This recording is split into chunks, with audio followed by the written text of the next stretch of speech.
mbokk yeeg xarit yi ñoo ngi leen di nuyu xam ngeen ne mbégte bu mag la ñuy am suñu ñëw ak yéen ci seen émission Tam Tam RTS 2 alors di leen fàttali nag nekk RTS 2 yéen a ngi ñuy jot ci canal 5 bu TNT waaye nag bu leen fàtte numéro 215 ci canal Horizon en haute définition alors nañu koy faral di dooree rek saa su ne parce que mbokk yi dëggantaan c'est vrai que jàmm ci la lépp xaj yàlla nañu ko yàlla may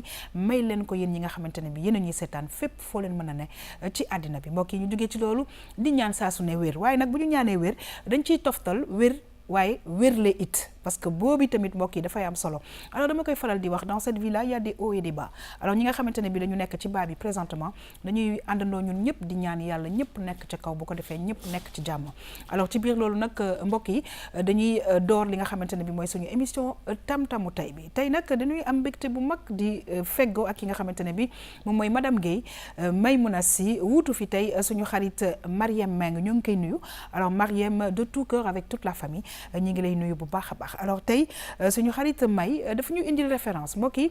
xam naa ne suñu ko tuddee di ngeen ne eh oui c'est vrai que référence la waaye référence ci biir référence yi ñu ne kan ñu ne Barack Obama alors mu nekk président bu nga xamante ne bi premier noir ci présidence su États-Unis waaye tamit nekk ku nga xamante ne bi macha allah dañu ràññee li nga xam ne moom mooy stylam bu baax a baax dinañ ci ñëw largement ñu jógee ci loolu mbokk yi daal di yegg si nag ci ki nga xamante ne bi dama leen di ñaan rek ci vendredi saint bi nga xamante ne bii suñu mbokku chrétien yi dañuy may ngalax bu ñu koy woo ñu préciser naka na indi kopp parce que sinon ay siwo ay paan comme ni ngeen ko gisee woon démb lay indi seen kër yi alors lenn dinañu proposer moom ak Iba bu ca kaname benn plat bu nga xamante ne bi mbokk yi dinañ ko mën a ñun tamit reproduire à la maison ñu jógee ci loolu mbokk yi yegg si nag encore une fois ak suñu xarit lenn mais cette fois-ci dafay waxtaanee ak ñun lu am solo mbokk yi muy mbirum agro business waaye nag tey dinañu waxtaan ak ki nga xamante ne bi moom entrepreneur la ci wàllu woowu muy benn jeune ñu duppee ko Tofen John jóge nag ba Mbour ñu koy sant bu di ko gërëm bu baax a baax ci loolu waaye nag di nuyu képp ku nga xamante ne bi yaa ngi nekk fële ca Mbour mbokk yi duma def rek lu dul dem régie dellu si waat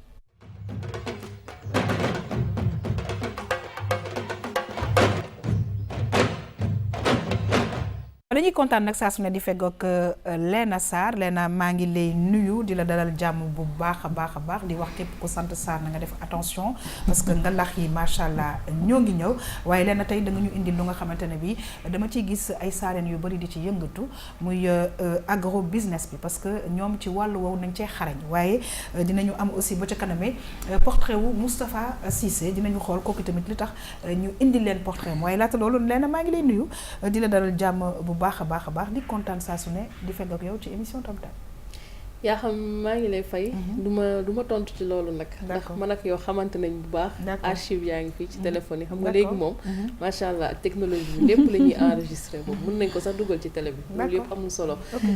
di nuyu ñi ma bokkal plateau bi ak téléspectateurs yi ni nga ko waxee kon noonu la parce que tey agro business dañuy waxtaanee xam nga souvent ci wàllum entrepreneuriat dañuy jël plus volet bi nga xam ne mooy entreprise wala technologie donc tey nag ci loolu dañu fas yéene gëstu am.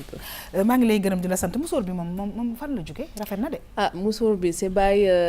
Amina Bokum. rafet na de. merci macha allah en tout cas dañuy kontaan mbokk yi nag di feggoo ak ki nga xamante ne bi moom mooy madame Guèye Maymouna Sy maa ngi koy wax wutu fi suñu xarit Mariem Meng ñu ngi koy nuyu encore une fois May dañuy kontaan ci sa teewaay et puis j'adore tes couleurs c'est tout simplement magnifique macha allah et ça te va très bien alors May nga indi ñu ko nga xamante ne bi je pense que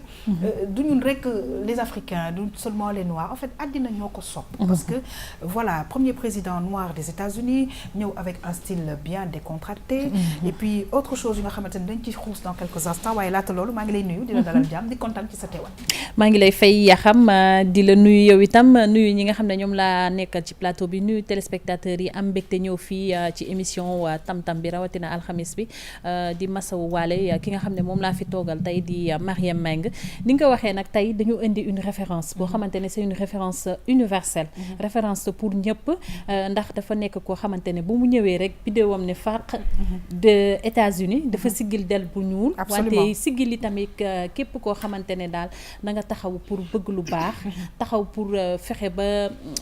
li nga xamante ne mooy àq ak yelleef doomu aadama yi ñu bañ koo fagaagal ñu taxawal ko ba mu xam ne dafa fi gën a ñoŋ donc tey Barack Obama la ñu indi muy Barack Hussein Obama moom la ñu indi comme référence xam naa bu ci kanamee moom sama anglais bi taxu koo baax noonu trop wante am na daal ay samay quelques bouts de phrase yoo xam ne moom tey foog ma séddoo ko ak yow mais daal xam naa ne li nga cher ko cher nu doon la ñuy wax cher yi xam naa ne daal li nga xamante ne moo gën a fës mooy yes we can and he's right really alors dañuy kontaan mbokk yi ci bi loolu di ne Tofen John Nafio waaye Tofen nag jóge ba Mbour dañuy kontaan wax dëgg yàlla parce que juste pour participer à l'émission jóge ba Mbour ñëw nar a partager sa xam-xam ak ñun dañ la ciy gërëm di la sant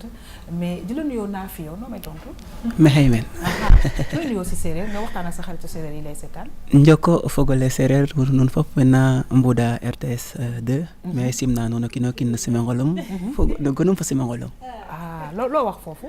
mooy maanaam sama mbokk yëpp ñi nga xamante ne ñoo ngi seetaan RTS 2 maa ngi nuyu ku nekk ci ñoom ci turam ak santam ñun nag ñu ngi nuyu suñu xarit Saliou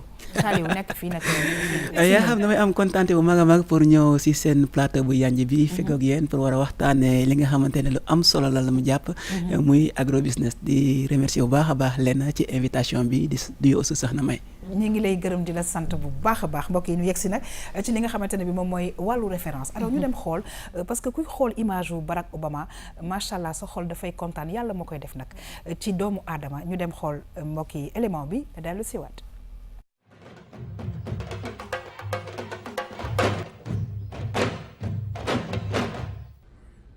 Hello everybody. This is not Frank.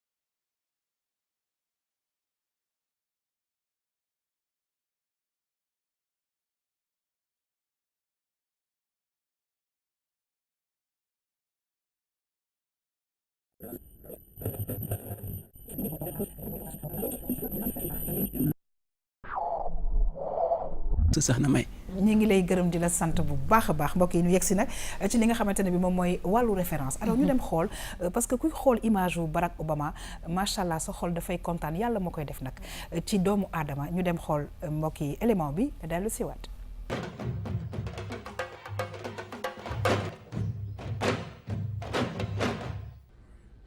Hello everybody. This is not Frank Underwood. This is Barack Obama.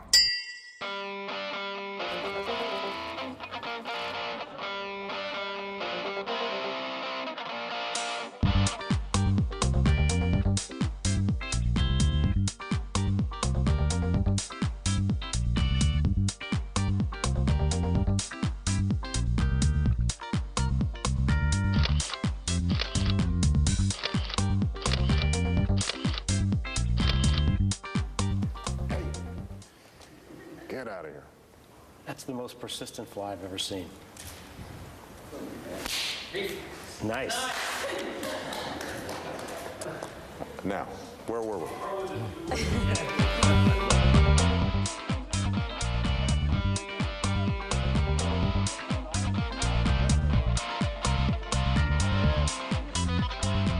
Okay, if you try a little bit of that. Yeah, let's try that. That's tasty.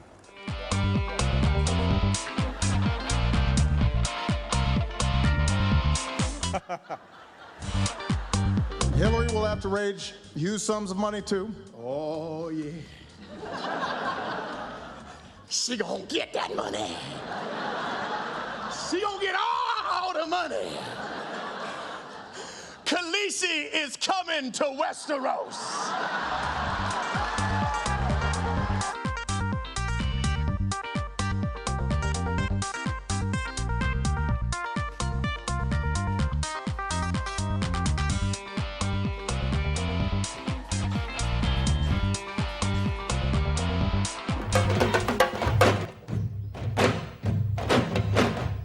ni ngeen ko gisee nag yéen ñi seetaan voilà c'est quelqu'un qu'on apprécie c'est-à-dire koo xamante ne bi yàlla moo ko def ci xolu nit ñi de par son style de par ses démarches en tout cas May dañu lay bàyyi nga ñëw ak ñun ci li nga xamante ne moom mooy parcours am.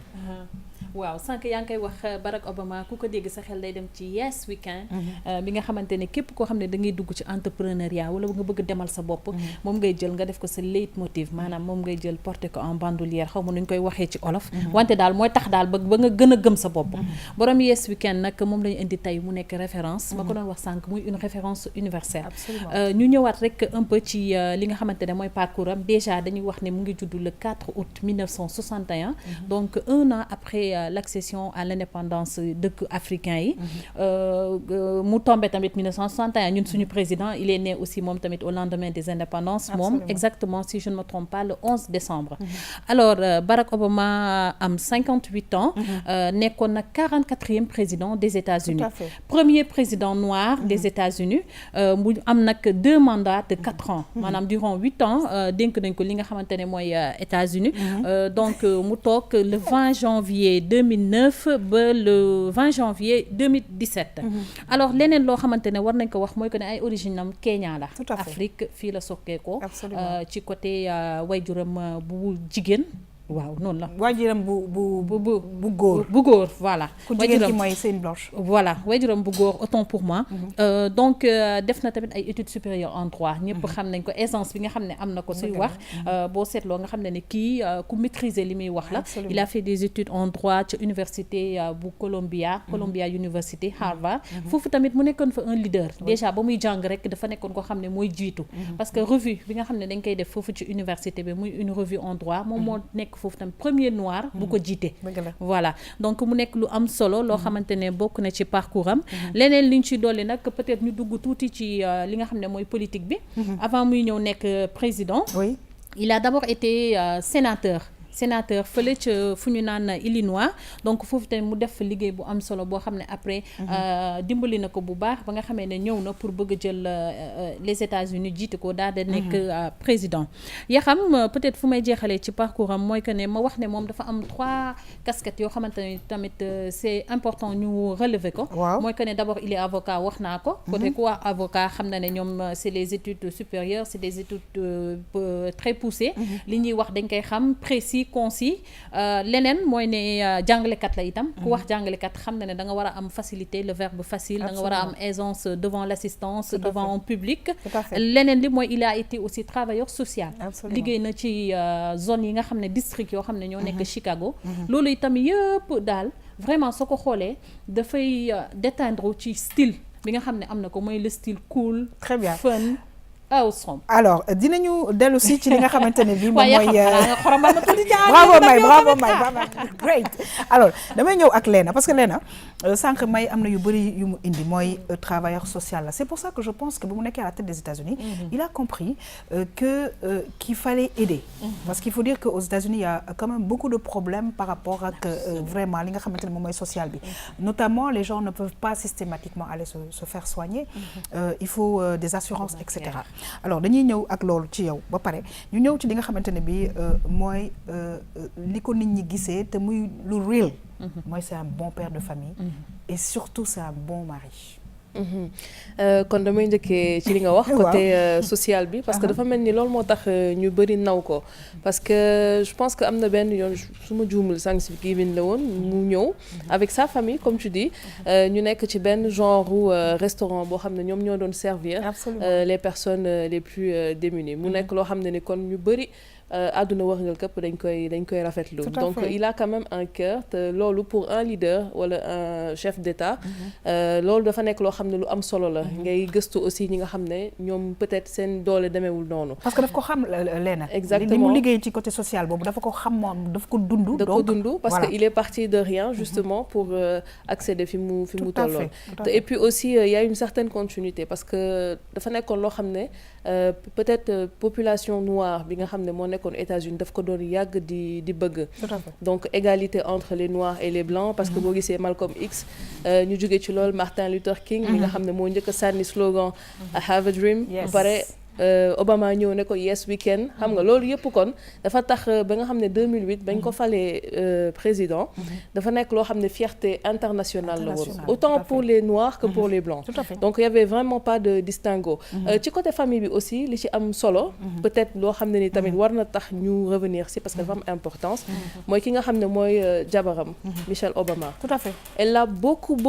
contribué ci Barack Obama lu tax mu fës nii lu tax nit ñi naw ko nii elle est derrière mais peut-être boo dégloo discours am nga xam ne ni que elle a quand même fait cet homme-là. Absolument. Alors dañ koy faral di wax et c'est la réalité de derrière tout grand homme defe naa ne benn jigéen bu mag moo fa nekk balaa tamay del si may ma ñëw ci Tofen mu nekk Barack Obama ko nga xamante ne bi je pense que dafa am benn étape bu mu jàll ci àddina bi parce que quand même noir président des États-Unis ñu gis ne que instant boobu nag vraiment le monde commence à changer mais en bien. Exactement et ça c'est extrêmement important ngeen jël Barack Obama comme référence et ci sa ndorteel wax nga ko dafa doon référence ci biir référence yi dëgg la Barack Obama pour man damay jël Afrique kese waaw lu mu jot a def Afrique dafa mel ne ñun ba tey bàyyiwuñ ci xel xam nga des fois dañuy naan Barack Obama dañ ko fal pour américain yi mais Barack Obama il a très tôt compris que le devenir de l'Afrique c'était sa jeunesse. Qu'est-ce qu'il a fait pour la jeunesse africaine? C'est là où il a dit que de la Maison Blanche il va recevoir les leaders africains. Et ce qu'il a toujours fait d'ailleurs. Et boo xoolee impact bi loolu am jeunes yi nga xam ne ñoo bokk ci première cohorte yu bokk ci programme bi ñoom ñëpp aujourd'hui ku nekk yaa ngi doxal au niveau de ta communauté mu doon lu am solo je pense que c'est le meilleur projet que Barack Obama a pu donner à l'Afrique. Très bien. Alors May il avait compris moi je pense que il avait compris parce que vu fi mu màggee il avait compris vu parcours am ba nga xamante ne bi mu demee noonu alors pourquoi ce style décontracté aussi je pense que dafa am lu bëri lu nga xamante ne bi ibbi na ko ce style décontracté et c'était important waaw parce que xam nga looy def lu nekk dafay baax comme olof yi ni nga koy faral di waxee rek maanaam ñu ne xar kanam du kaso wante buñ ko tëjee nit ñi xam ko donc moom li nekk ci xolam maanaam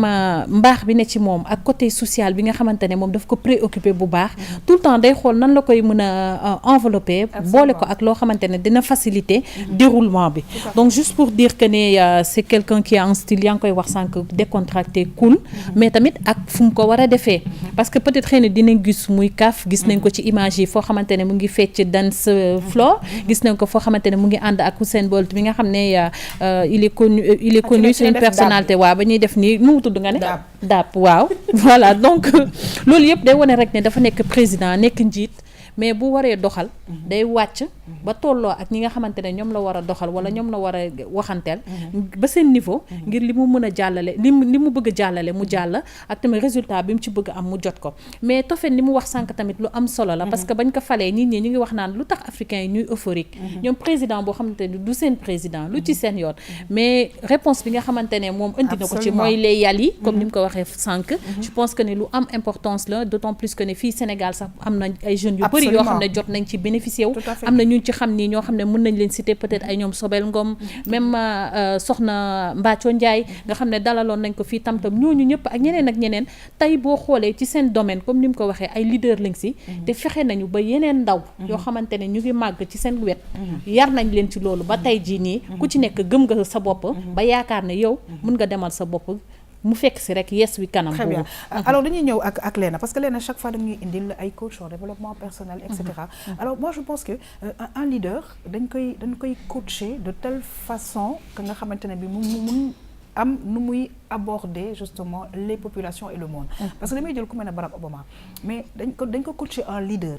ba nga xamante ne bi fu mu taxaw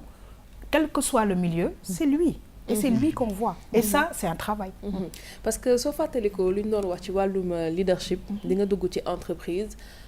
peut-être ki nga xam ne moom mooy PDG bi c'est pas lui forcément le leader. mën na nekk koo xam ne nii si simple agent yi la mais tey jii bu fédéré ñi nga xam ne ñoom ñoo fay liggéey moom la ñuy gën a déglu ko ki nga xam ne moom mooy PDG bi loolu mooy leadership. am na ñoo xam ne leadership dañ leen koy jàngal ñu mën ko mais am na ñoo xam ne ni c'est inné aussi parce que da ngay gis ay xale bu ñuy foo di nga xool nga xam ne ni kii bu màggee ab leader lay doon. te Barack Obama loolu daf ci am solo da ngay gis yenn saay comme ni ñu ko doon waxee hors caméra yow yaa ko doon wax sax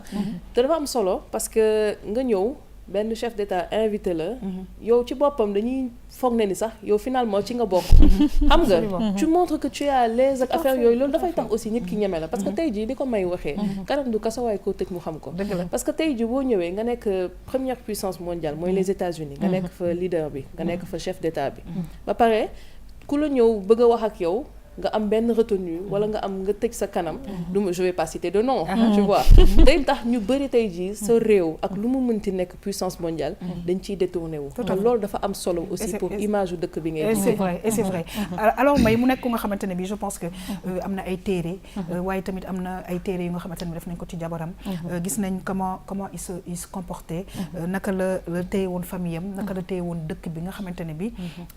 dimbale woon nañu bëri bon c'est vrai que après y a eu des voilà yoo xamante ne bi dindi nañ ko et cetera mais mu nekk ku nga xamante ne bi dafa baax pour xale yi di gën a gëstu ci moom muy Barack Hussein Obama waaw ni nga ko waxee yaa xam noonu la je pense que ne def na lu bëri loo xamante ne man duma ci gën a jàpp mooy Obamacare bi donte sax ne ci wàllu paj mi ñenn ñi après am na yu ñu ci def ay réserve mais ak lu ñu ci mënti wax daal am na ñu mu jëriñ ñoo xamante ne vraiment ils en avaient besoin peut-être lu ñu ci dolli rek ci wax ji mooy que ne il a été prix Nobel de la paix aussi en octobre 2009 ginnaaw ba nga xamee ne fal nañ ko ginnaaw bu mu jugee nag Maison Blanche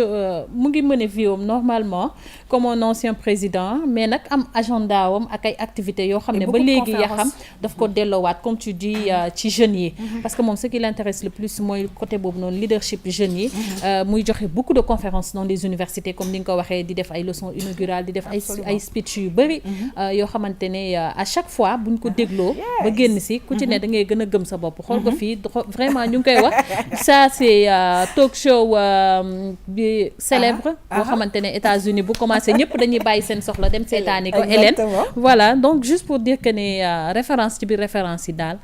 mooy Barack Hussein Obama mi nga xam ne moom indi nañ ko woon tey yaa xam très bien alors ci biir loolu je pense que ça fait le tour du monde et dafay def benn déclic ci boppu nit yi yes we can c'est-à-dire ku bëgg rek di nga war a mën et puis man damay wax rek we just love too much this guy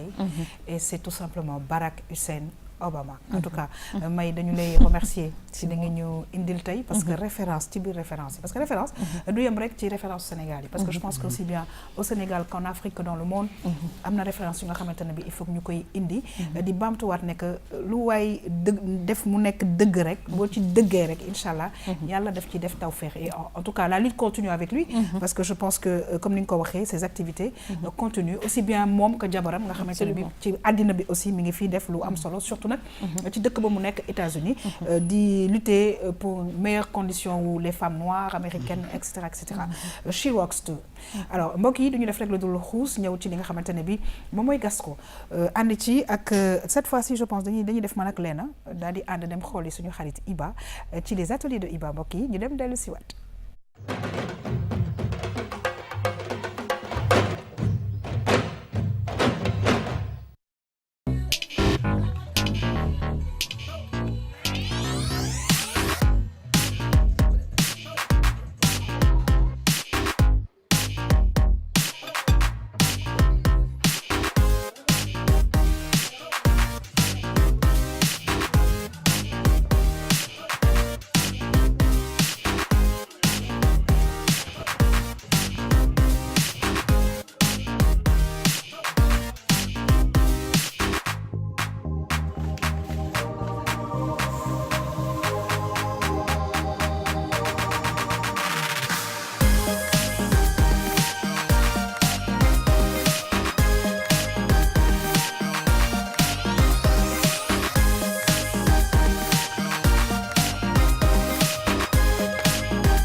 alors dañuy gërëm bu baax a baax Iba di nuyu suñu bébé boobule alors d'abord laata may ñëw ci Léna damay dem ci May j'ai été très touchée par ces images parce que y a sa petite fille nga xamante ne bi mi ngi nekk derrière et que voilà Iba di def muy def donc la complicité qu'il y a entre les enfants les filles surtout avec leur papa mais aussi le fait que mi ngi koy inconsciemment peut-être mi ngi koy jàngal naka la ñuy toggee les gestes à faire etc. J'ai trouvé ça très beau. Très beau et absolument super quoi c'est cool maa ngi seetaan mais maa ngi naan lii de moom dafa rafet te xale bi lii day empreinte day des ci xelam daal day nekk ay souvenirs yoo xamante ne vraiment chaque fois bu koy fàttaliku dafay neex ci xolam et puis xam naa certainement su demee ba màgg elle dira man sama papa moo ma jàngal togg et non pas ma mère donc xale yi tamit nañ leen di dugal ci atelier yi comme ni ko Iba defee nii bu ñu togg de temps en temps ñu moytu nag kii ni koy waxee évidemment yi nga xam ne mën na leen gaañ mais c'est toujours bon à chaque fois booy togg mu nekk à côté muy def nànk-nànk noonu lay def ba alors moi xam je connais une petite fille boo xamante ne bi moom tamit il paraît que papa moo ko jàngal bi muy soog a commencé di togg et puis elle s'appelle Léna Sarr alors monsieur Sarr di jàngale togg ça veut dire que ou les sarènes oula sa papa togg rek lay def togg rek tu vois ça xaw man fii ba ma damay jàng sama yaay daf la naan jàngal moom da ngay dagg ay pay rek looloo ko intéressé mais après sama papa une première fois je mu ko fàtte mukk yaasa laa doon jéem a toog ci affaire bu nakari boo xam ne mu won ma nu ñuy toggee mais tu vois ça t'a marqué comme ni may wax ça t'a marqué et c'est très bien moo ma jàngal togg très bien en tout cas ñu ngi koy nuyu actuellement xam naa ne mi ngi bitim réew mais dañuy ñëw nag ci li nga xam ne moom la ñu Iba indil di ci nuyu wax dëgg yàlla ci gërëm bu baax a baax suñu mbokku chrétiens yi parce que bu nekkoon ñoom rek la def naan duñu defar ngalax yu bëri yooyu mais ñu ngi defar ngalax yu bëri parce que ñi xalaat ne que seen voisins yépp ku ne war ngaa mos ci ngalax li alors ñu gis Iba bi mu ñu présenté qu'est-ce que tu en penses d'abord man daal en tout cas moom ci ñamu dugub waaw wax dëgg yàlla ba ñuy dugub ngalax d'accord ngalax bii ma gis nag moom franchement xam nga dama ne woon dootuma commenter ci gastro mais bii moom vraiment samedi dinaa jéem a ñëw pour que Iba rek xam naa ñàkkul am na lu ci des mu indaaleel ma daal waaw parce que gis naa la nga naan ñu gratter ci coco mais gratter na ci coco en effet gratter na ci coco moo nekk ci kaw noonu moo nekk ci kaw absolument non sincèrement nag non sama xaritu chrétien yëpp nag ñi ma bëgg sama biir xol moom toujours mes amis bu leen ma fàtte alors Tofène lan nga gis ak lan nga xalaat ci li nga xam ne moom la ñuy Iba indil tey muy ngalax bi mu préparé donc rafetlu comme ni ngeen ko wax sànq xale bi nga xamante ne bokk na ci je dirais même que c'est l'innovation de sa préparation tout à fait donc contentement bu rëy laa ci am parce que déjà en tant que waajur nga commencé teg say doom ci yoonu loolu dara gënu ko mais boo xoolee Iba lu mu defar nii de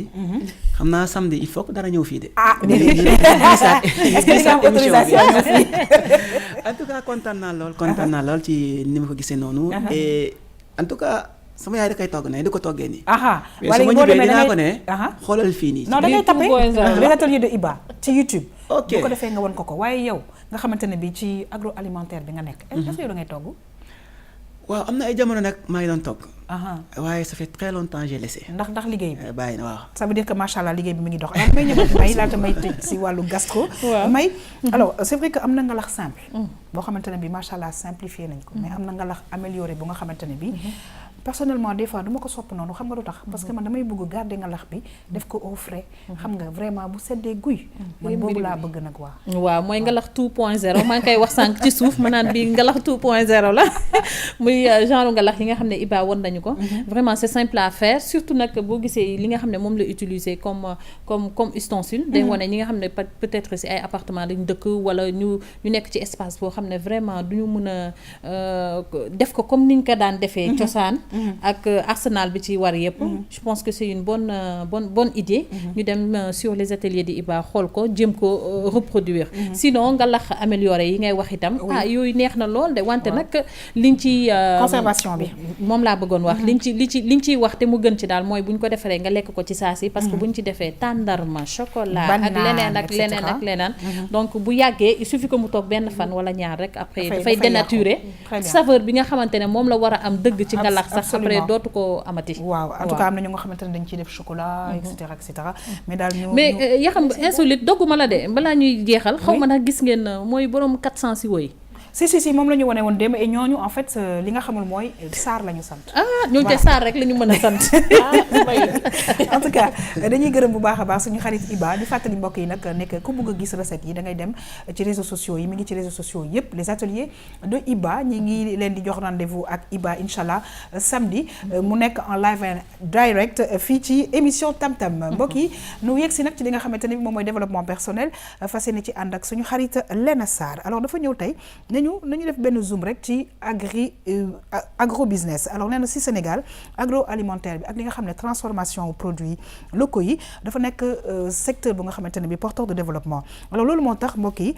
ñu bëri dañuy activé wu ci secteur boobu la nga xamante ne bi productivité bi mbokk yi dafay am solo pour sunum réew du ñu def rek lu dul dem xool mbokk yi li nga xamante ne moom la ñu indil tey waaye loolu dafa nekk benn portrait wu Moustapha Cissé mbokk yi mu nekk benn jeune bu nga xamante ne bi yaakaar naa ne nit yi dañu koy respecté de par li nga xam ne moom daf koy def mbokk yi ñu dem xool dellu si waat.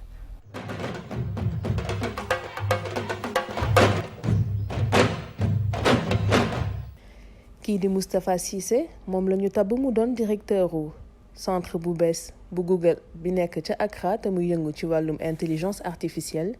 mu juddoo fii ci Sénégal gannaaw ba mu jàngee ci wàllum mathématique ak physique ca université Gaston Berger bu Saint-Louis ca la dem fële ca France ngir yeggali ay jàngam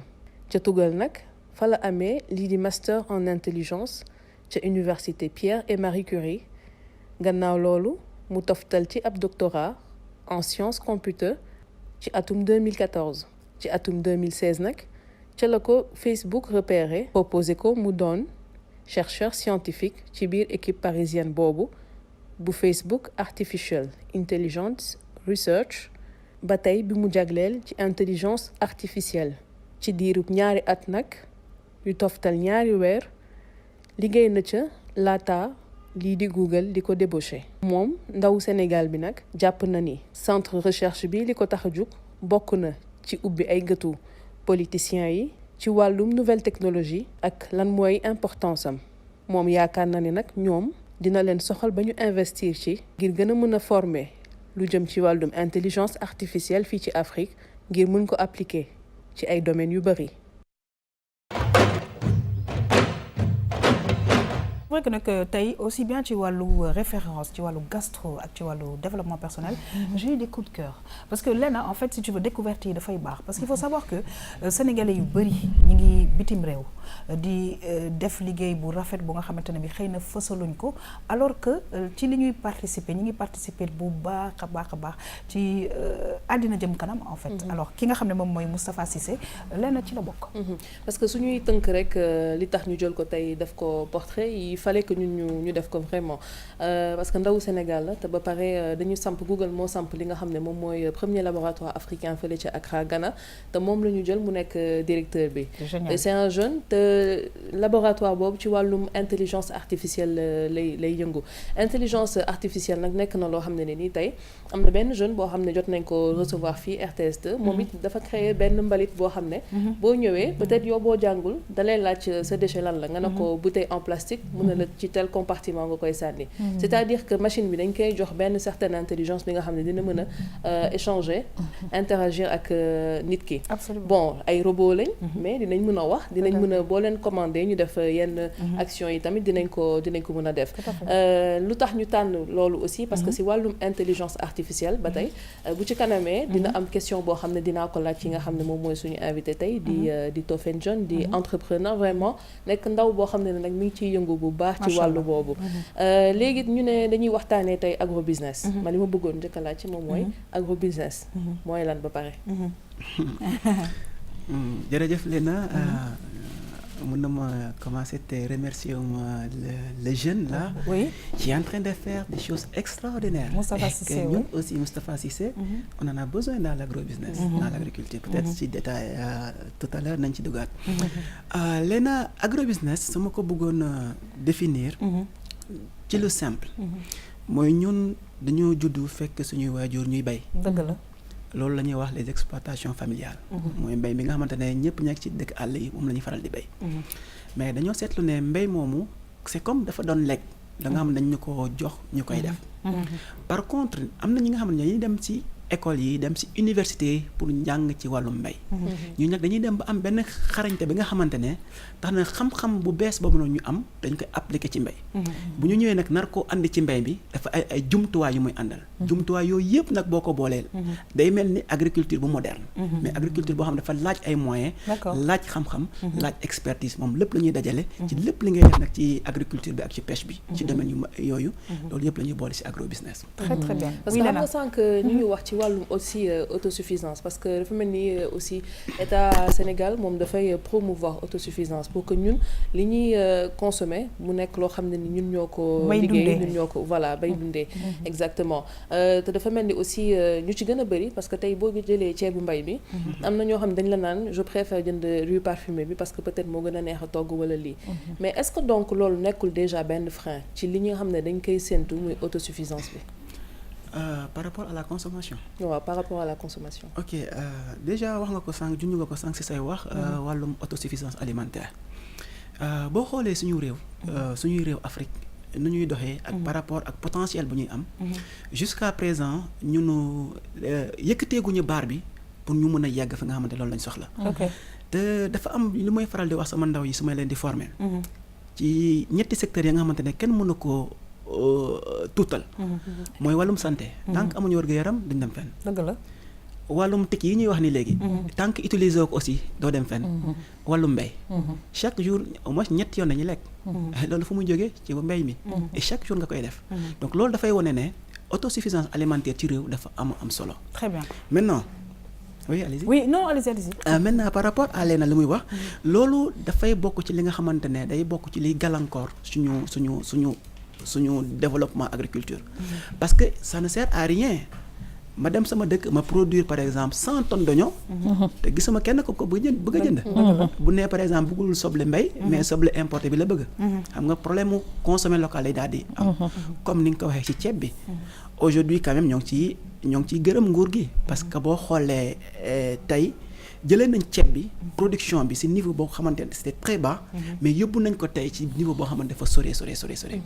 ñoo on parle de plus de 1 million de tonnes de riz. produit ici bu ñu xamante ne fii lañ ko béyee ci réew mi. donc loolu ay jéego la. wante nag lu am solo mooy lii leen a wax. il faut que ñun bu ñu koy béy aussi. citoyens yi il faut que ñu jàppale béykat yi di consommer. très bien mais loolu je pense qu'il y a une communication qui doit se faire et cetera une certaine organisation. alors damay kontaan déjà ci ni nga amee dégg-dégg parce que chaque fois les gens me disent tu dis très bien mais c'est pour pouvoir passer à autre chose il a compris alors damay ñëw ak yow ci li nga xamante ne bi mooy déjà gis yaa ngi wax que yow da ngay jàngale yaa ngi wax sa ay élèves donc bëgg naa xam yow sa trajectoire pourquoi déjà avoir choisi ça est-ce que comme ni nga ko waxee sànq leg la même bu nekkee leg la def nga ci aussi ay njàngat pour mun yegg si fi nga yegg si. mais boo xoolee yaa xam àdduna mi nu mu tëddee. ñun ñëpp xëy na bokkuñu chance yu ñu am. c'est-à-dire nit mun na toog bëgg a doon dara. mais mu yeewu suba teel mu xam ne li ma bëggoon doon kat finalement doonuma ko. dëgg la am na koo xamante ne doon na ko. maintenant lu ñu mën a def mooy suñu réew yi nga xamante ne yàgguñu njàng bi nit ñi yàgguñoo farataal njàng bi. donc ce qui fait que am na ñu bari ñi nga xamante demuñu école. mais ñun ñi nga xamante yàlla jagleel nañu ñu am as tuuti xam-xam. mënuñu bàyyi nit ñi ca des. dëgg la moo tax man volontairement et je le fais de manière volontaire. d'accord souvent ne serait-ce que week-end bi passé rek. maa ngi woon Toubab Diallo ak près de 50 jeunes. d'accord ñu daan formé ci wàllu agro business. ci wàllu entrepreneuriat. loolu dañ koy def pour tàggataat suñu ndaw yi parce que dañu gëm ne. suba développement bu ñuy xaar suñu réew. ndaw yi ñoo ko yore mais yan façon ndaw ñoo ko yore. loolu moo tax il faut que ñun aussi ñuy passer suñu yenn temps yi ci accompagner jeunes yi ci des renforcements de capacité. d'accord yan étude nga def par rapport à ça. étude cursus normal la. après bi may def terminal laa def concours école nationale supérieure d'agriculture. mooy ENSA de Thiès. voilà donc ce qui fait que je suis ingénieur agronome de formation en fait. alors c'est ça il fallait le souligner c'est-à-dire que il faut que ñu xam ne que ay branches yu nga xamante ne bi dafa baax que xale yi di ci dem alors comme ni mu ko waxee sànq defe naa ne ndaw mooy jàngal ndaw mais nag côté boobu tamit il faut que ñu xam ne que y a des écoles et que aussi former des gens yi nga xamante ne bii ñu ngi nekk ci seen ay exploitation di def seen liggéey normal. lu weesu école yi. je pense que comme dañu wax wàllum entrepreneuriat aussi. ñàkkul yow mën nga nekk ci benn secteur boo xam ne ni ça n'a rien à voir ak secteur boobu. mais nga dugal ci sa loxo pour entreprendre ci secteur boobu. loolu waral na je pense aussi moom muy def yooyee formation. pour tàggat aussi ndaw yi nga xam ne ni peut-être seen xel màccagu ci. donc parce que da ngay gis yenn saay nga ne tey jii benn en tout cas il y a quelques années boo nee woon benn jeune ñëwal nga dem defi li nga xam ne moom mooy agriculture danaan dama duma paysan alors que moom boo ko nee woon solal costume cravate toog bureau même bu fekkee weer bu dee kenn du la fay moom pour moom prestige bi mooy le fait que mu toog ci bureau donc mentalité bi je pense que mi ngi commencé di changer aussi en ce sens te loolu dafa am solo dafa am solo dans la mesure où ñoom ñi ngi commencé di prendre conscience sur le fait que tey jii mbay mi moom mooy jëmale réew mi kanam parce que quand on parle de développement socio-économique je pense que président de la République ci boppam moom daf ko jox ci plan Sénégal émergent importance boo xam ne dafa capital voilà léegi tey jii donc Tofène est-ce que ñi nga xam ne nii ñoom ñooy ndawu Sénégal yi ñoom ñooy gën a yëngu ci secteur boobu maanaam ci li nga xam ne moom mooy production bi ak affaire yooyu wala dafa mel ni aussi am na ñoo xam ne ñi ci bitim réew la ñuy jógee ñoom dañ ci gën a am wàll daal ci dëkk bi waaw boo ko jëlee nag ci wàllum agrobusiness pur et dur boo xoolee inconvénient bu ci nekk mooy dafa doon xeetu mbay bi nga xamante dafa laaj ay moyens te suñu réew mi dafa am ñu bari ñi nga xamante ne gëmmaguñu mbay mi lu tax nu war a jël lu toll ni ay millions yu bari def ko ci ce qui fait que étrangers yi puissance étrangère ñu bëri comprendre nañ ko ñoo gën a bëri la ñuy ñëw di def di teg ci suñu réew ay fermes agricoles yi nga xamante dañuy exploiter ay plus de 100 hectares 200 hectares jusqu'à 1000 hectares loolu aussi xam naa ne nag mais tendance bi moo ngi commencé changer aujourd'hui je vois des Sénégalais ñoo xamante ne si réew mi lañ jógee juddoo yaroo fi màggee fi mais ñoo ngi jël seen alal di ko def ci agrobusiness alors justement alal boobu dama ciy ñëw parce que xam naa ay nit yu nga xamante ne bi dañu yore seen ay bureau et cetera mais ci agroalimentaire bi mais ñi ngi ci yëngatu façon bu nga xamante ne bi defe naa ne à la limite sax est-ce que duñu bàyyi bureau yooyu ñu toog dem def loolu donc mu nekk un secteur bu nga xamante ne bi il serait très bien que ñu ciy gën a communiquer pour les populations parce que dëkk bu bëggee jëm kanam day am autosuffisance alimentaire bay dundee waaw nga xam li nga wax loolu kese la d'autant plus que ne ñetti secteurs yi nga xam ne Tofène sànq ci njëlbéenu kàddoom wax na ko muy économie numérique agriculture ak santé man ci sama gis-gis dafa nekk ay secteurs yoo xamante ne c'est complémentaire absolument dañu ànd parce que bu ñu waxee agriculture li nga xam ne moom ngay soxla pour nga am santé nekk am wér-gu-yaram dañuy faral di wax naan la santé se trouve dans l'assiette te li nekk ci assiette bi fan lay jógee li ñuy bay la wala li ñuy transformer mu ñëwaat ci kër yi ñu togg ko daal di ko consommer donc muy santé di agriculture lépp loo xamante ne ñu ngi ko ciy def ci ay jéego yu am solo itam day baax ñu communiquer si comme ni nga ko waxee léegi tout à l'heure communication boobu nag instant yi dañu nekk si jamono joo xamante ne support bi gën a je veux dire efficace et c'est devenu incontournable mooy lan mooy économie numérique yi amul dara looy def loo xam ne bëgg nga ko àggale fenn fi bëgg ko yóbbu ci baar boo xam ne dafa kawe te doo jaar ci li nga xam ne mooy les nouveaux outils de communication ak les réseaux sociaux et autres alors man leneen lu ma ci dolli rek mooy que ne tamit yaxam il faut ñu réinventer xaw ma nan laa koy waxee ñu créer waat ay habitudes alimentaires yu bees ñu dekkalaat nañ koy wax wala réinventer je sais plus waa dekkalaat wala ñu créer waat daal ay kii ni ñu koy waxatee sax de nouvelles formes de consommation. Absolument. Il faut que tamit ñu xoolaat anam yu bees yoo xamante ne ñun ci suñu bopp noonu la ñu dundee noonu la ñu lekkee noonu la ñu jëflante au quotidien te man pour man gis-gis bi ma ci am ak yoon bi gàtt bi nga xam ne moo gën a gaaw moo ñu delluwaat ca maam absolument ca waañu maam ya la ñu war a delluwaat waañu maam ya tamit bu ñu fay delluwaat il faut qu'il y ait encore ces outils de communication yi nga xam ne c'est devenu incontournable benn exemple donc bu laa ci joxe par exemple les ateliers de IBA c'est un exemple boo xamante ne daf ñu delloowaat ci waañu maam fan la koy jaarale ci économie numérique bi donc ça rejoint juste li ma doon wax ci njëlbeen bi donc il faut communiquer parce que looy def dara te mu nekk lu baax boo bëggee mu wasaaroo ba ñëpp jëriñu si faw nga wane ko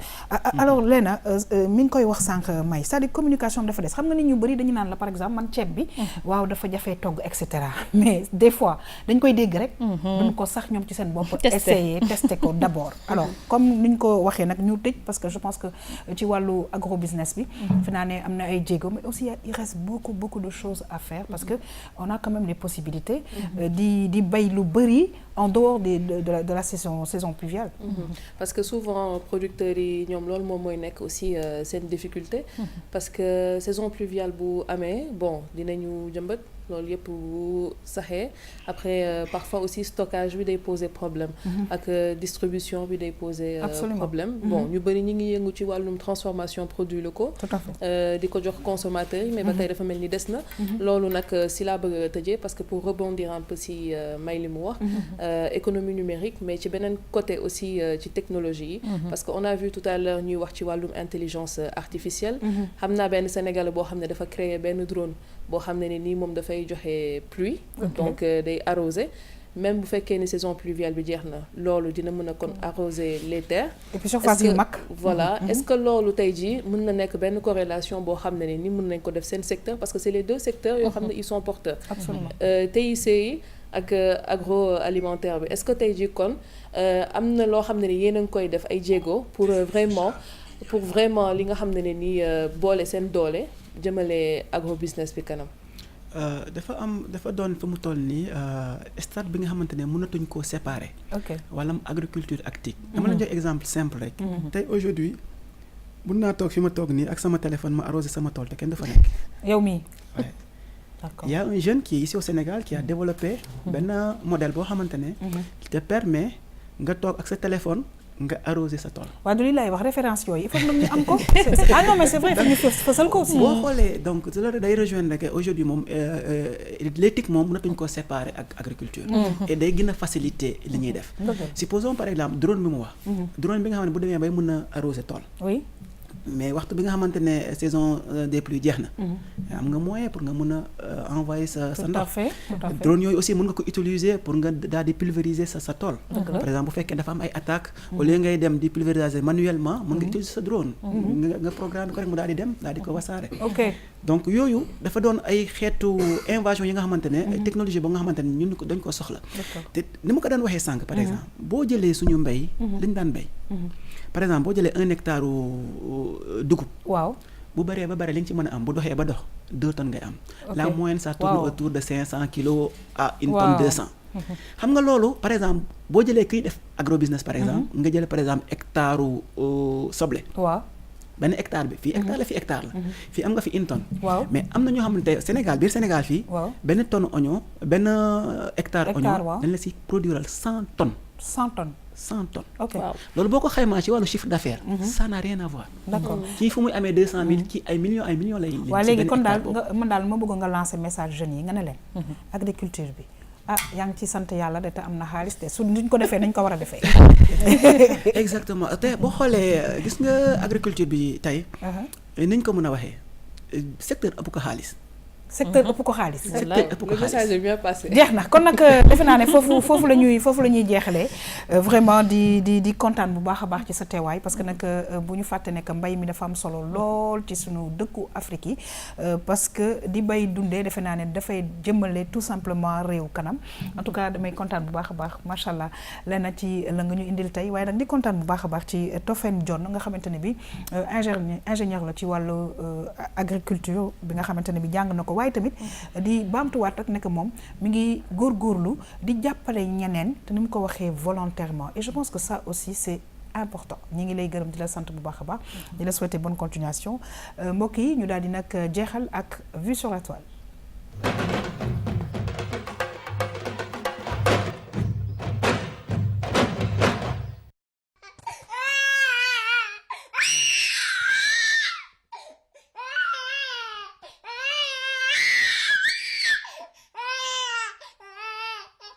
والزنا لبست خلخالة وصارت تتباهى بحالة الزنا لبست خلخالة وصارت تتباهى بحالة كلمة تتلاقى بخيال قله يا خيال انزال الفرس بدها خيالة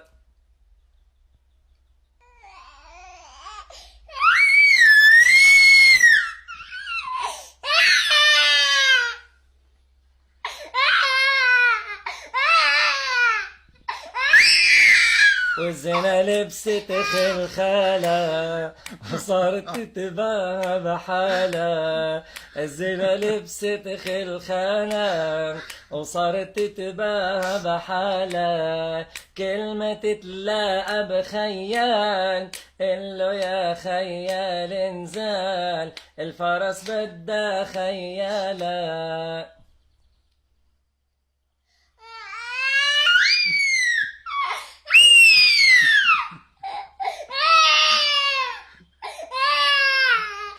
الزينة لبست خلخالة وصارت كلمة تتلاقى بخيال قله يا خيال انزل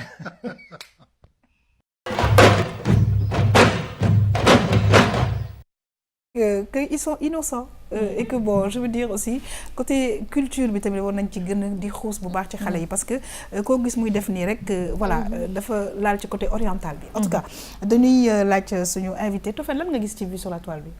ah mais c'est extraordinaire hein. Ah bon? Donc xale yi moom fu nekk ku nekk ak fi ngay fëlee rek maintenant c'est à nous de les suivre sur le rythme quoi. Exactement. Tout à les orienter davantage. Tout à fait en tout cas ñu ngi lay gërëm di la sant bu baax a baax mbokk yi di baamtuwaat ne que Tofène John benn jeune entrepreneur la ñëwoon di ñu waxtaanee mbirum mbay mi nga xamante ne macha allah maîtriser na ko mi ngi transmettre aussi le savoir jóge ba Mbour ñoo ngi lay gërëm di la sant bu baax a baax dama koy faral di wax ndaw yi lu ñu def rek lu dul di leen ñaanal wérle ngeen ànd ak seen xel mën a jàppale Sénégal mu jëm kanam merci beaucoup ça a été un plaisir. jërëjëf maa ngi leen di gërëm. jërëjëf merci beaucoup ñu ngi sant bu baax a baax Léna kontaan naa bu baax a baax ci la nga ñuy indil tey Léna